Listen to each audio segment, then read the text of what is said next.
আসসালামু আলাইকুম, কেমন আছো তোমরা সবাই? নতুন একটি ব্লগে তোমাদের সবাইকে স্বাগত জানাই। আশা করছি তোমরা সবাই অনেক ভালো আছো। আলহামদুলিল্লাহ আমরাও অনেক ভালো আছি। আজ হচ্ছে চতুর্থ রোজা। আশা করছি তোমাদের রোজা খুব ভালো কাটছে। আলহামদুলিল্লাহ আমাদেরও রোজা খুব ভালো কাটছে। তো সেহেরির সময় হয়ে গিয়েছে। আগের ভিডিওতে তোমরা দেখতে পেয়েছিলে নেমন্তন্ন বাড়ি থেকে আসতে আসতে অনেকটাই লেট হয়ে গিয়েছিলো, তাই তার জন্য ঘুমাতেও আমাদের অনেকটাই লেট হয়ে গিয়েছিলো। তো উঠতে উঠতে দেরি হয়ে গেল, এখন 4টের মতো বাজে। যাই ঝটপট গিয়ে সেহরিটা করে নিই। আর দেরি করে খাবার খাওয়ার জন্য আর এখন কিছু খাওয়ার ইচ্ছে ছিল না, তার জন্য আজ সেহরিতে খাচ্ছি হচ্ছে দুধ সেমাই। রোজার দিনগুলোতে রাতের খাবারটা আমার মনে হয় তাড়াতাড়ি খেয়ে নেওয়াটাই বেটার, কিন্তু আমাদের আর হয়ে ওঠে না। ওই তারাবির নামাজ পড়তে পড়তে সেই 10টা বেজেই যাচ্ছে। এদিকে রাতে দেরি করে খাবার খেয়ে নিচ্ছি, তাই সেহরিতে আর সেরকম কিছু খেতে ইচ্ছে করে না। প্রতিদিনই চেষ্টা করি যে তাড়াতাড়ি খেয়ে নেওয়ার, কিন্তু হয় না। সবাই আস্তে আস্তে সেই 10টায় বেজে যাচ্ছে। আর এদিকে দিনের বেলায় সেরকম কাজ হয়ে উঠছে না। ভাবছি দিনের বেলায় তো সেরকম আর কোনো কাজ থাকে না, তো বাকি যেই টুকটাক কাজগুলো থাকে সেগুলো করে নেব, কিন্তু ওই লেট করে ঘুম থেকে ওঠার জন্য সকালবেলার কাজগুলো একটুখানি দেরি হয়ে যাচ্ছে। দিয়ে ইফতারি প্রিপারেশন করতেও দেরি হয়ে যাচ্ছে, তাড়াহুড়ো হয়ে যাচ্ছে। তাই ভেবেছি যে কাল থেকে আগেই শুরু করে দেবো ইফতারি প্রিপারেশন করতে, কারণ প্রতিদিন 5টা থেকে শুরু করছি ইফতারির প্রিপারেশন করতে, কিন্তু সেই তাড়াহুড়ো হয়ে যাচ্ছে। টাইমের মধ্যে হয়ে যাচ্ছে কিন্তু একটুখানি তাড়াহুড়ো হচ্ছে, তাই ভেবেছি 4টে থেকে শুরু করে দেব, তাহলে সময়ের মধ্যে সব কিছু হয়ে যাবে। আর কালকের ভিডিওতে দেখতেই পেয়েছিলে যে গ্লাসগুলো বের করেছিলাম, ভাবলাম এগুলো তুলে দিই, আর এগুলো আজ কাজে লাগবে না, তাই তুলে দিচ্ছি। সকালবেলার দিকে তো একটুখানি লেট করে ঘুম থেকে উঠছি, যেহেতু এখন সকালবেলার দিকে কোনো কাজ থাকে না, তাই উঠে যে টুকিটাকি কাজগুলো থাকে সেগুলো সেরে নিচ্ছি। তারপর ওই করতে করতেই দুপুর হয়ে যাচ্ছে। তারপর তো জোহরের নামাজ পড়ছি, পড়তে পড়তে আবার কখন দেখতে দেখতে সময় পেরিয়ে আবার আসরের সময় হয়ে যাচ্ছে। সেই আসরের নামাজ পড়ে বাকি এবার ইফতারি প্রিপারেশন করতে লাগছি, কিন্তু তারপরেও মনে হচ্ছে তাড়াহুড়ো হয়ে যাচ্ছে, তাই তার জন্য আর ওই ভুলটা করব না। এবার 4টে থেকে লেগে পড়বো, মানে আসরের নামাজ পড়ার সাথে সাথে একদম লেগে পড়বো ইফতারি প্রিপারেশন করতে, যাতে তাড়াহুড়ো না হয়, একদম সুস্থ মেজাজে সব কিছু যেন করতে পারি। এদিকে গল্প করতে করতে আমার কাজগুলো হয়ে গেল। সব জিনিসগুলো যে জায়গার জিনিস সেখানে আমি রেখে দিলাম, তাহলে একটা কাজ হয়ে গেল।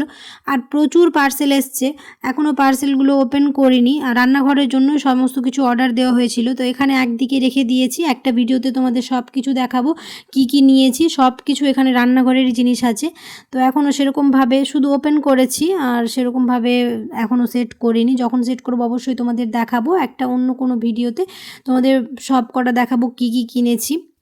এদিকে এখানে বাজারগুলো করে নিয়ে এসছে, তো এখন এগুলো গুছিয়ে নিই। যেগুলো ফ্রিজে রাখার সেগুলো ফ্রিজে রেখে দেবো, বাকি যেগুলো বাইরে থাকবে সেগুলো উপরে নিয়ে যাব। তো এখানে আছে হচ্ছে পেয়ারা, একটুখানি শসা, সবেদা, আর আছে হচ্ছে আমার পছন্দের স্ট্রবেরি। স্ট্রবেরি আমার খুব ভালো লাগে খেতে, পেয়ারাও ভালো লাগে খেতে। এই সময়টাতে স্ট্রবেরি পাওয়া যায়, স্ট্রবেরি দিয়ে একটুখানি স্মুদি বা একটুখানি শরবত বানালেও ভালো লাগবে। একটুখানি লস্যিতে স্ট্রবেরি দিলেও খুব ভালো লাগে, কালারটাও খুব ভালো আসে আর খেতেও খুব ভালো লাগে। তো একদিন বানাবো, অবশ্যই তোমাদের সাথে সেটাও শেয়ার করব। আমাদের এখানে স্ট্রবেরিটা সবসময় পাওয়া যায় না, ওই সিজনেই পাওয়া যায়। এখন তো স্ট্রবেরির সময়, তো এখন পাওয়া যাচ্ছে। যাই ঝটপট করে এগুলোকে গুছিয়ে নিই। গুছিয়ে নেওয়ার পরে বাকি আমার যে কাজ ছিল সেগুলো করে নিয়েছি। এখন হয়ে গেছে জোহরের নামাজের টাইম, তো ভাবলাম নামাজটা পড়েই নিই।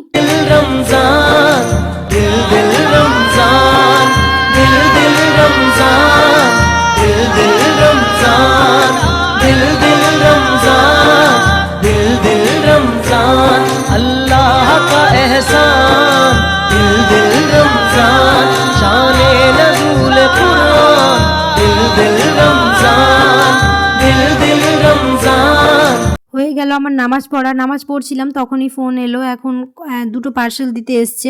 আর ডেলি 3 দিন থেকে পার্সেল দিতে আসছে, কারণ অনেকগুলো জিনিস অর্ডার দেওয়া হয়েছে, তো এক এক করে আসছে সবগুলো। আসলে নামাজ পড়ে উপরে চলে এসেছি, আর এখন হচ্ছে ইফতারি প্রিপারেশন।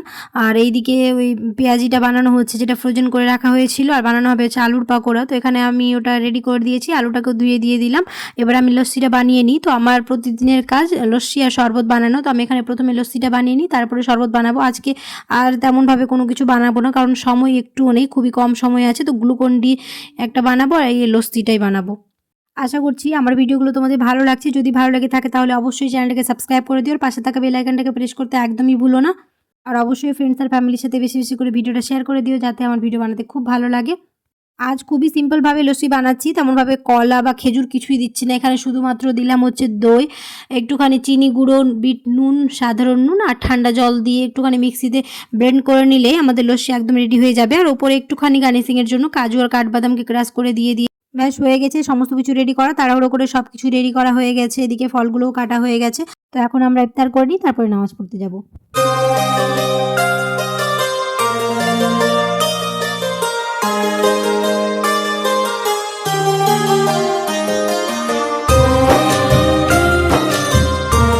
নামাজ পড়ে উপরে চলে এসেছি, এখন খাচ্ছি হচ্ছে লস্যি। তখন গ্লুকন ডি এর জল খাওয়ার পরে লস্যিটা খাইনি, খাওয়ার ইচ্ছে ছিল না, তো ভাবলাম নামাজটা পড়ে এসেই খাবো। এখন বাকি খাবারগুলো খাই আর এদিকে চাও বসাবো।